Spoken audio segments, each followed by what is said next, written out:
So what we know about advances in science is that the future is really hard to predict.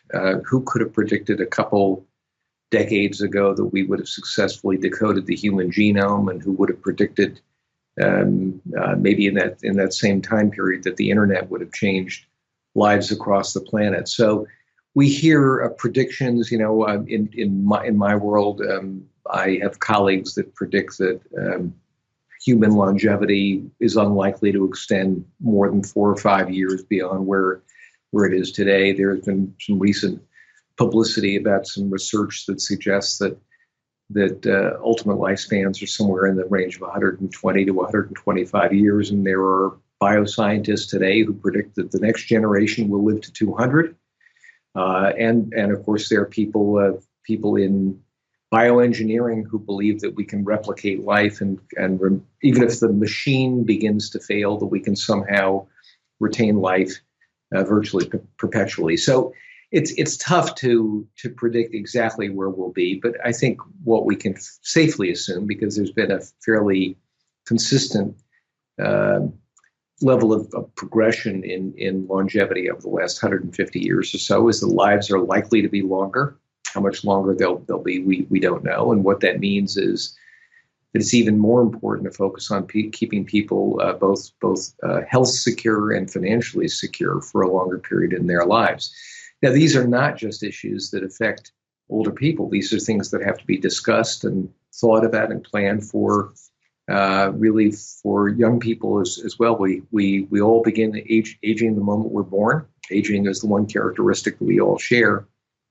And so it's not just about addressing these challenges of older people. It's about expressing to young people the likelihood. Some might call it the risks. Some might call it the opportunity of much longer lives. And what does that mean for multiple careers and lifelong learning, and the challenges of longer relationships, and the potential for exciting new things, and for multiple opportunities throughout life. So I said earlier on that longevity will change everything. I absolutely believe that, and this is one of those areas where science is very much doing its part. But as I often say, science has done its part by extending lives, by virtually doubling lifespans in the last 125, 150 years as a result of advancements in medical research and sanitation and safety. But social science has in many ways failed, and that is that those of us who are social scientists haven't really figured out what to do with this extraordinary longevity dividend. We're living longer lives, but we're really not sure what to do with these longer lives.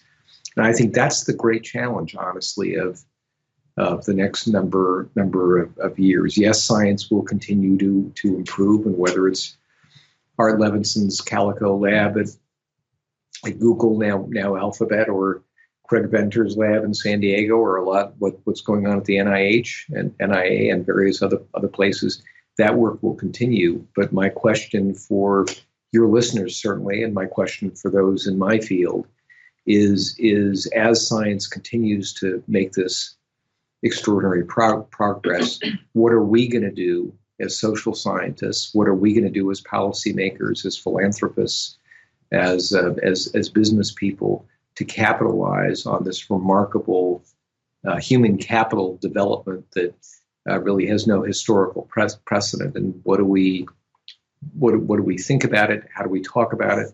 And how do we express it to our children and grandchildren?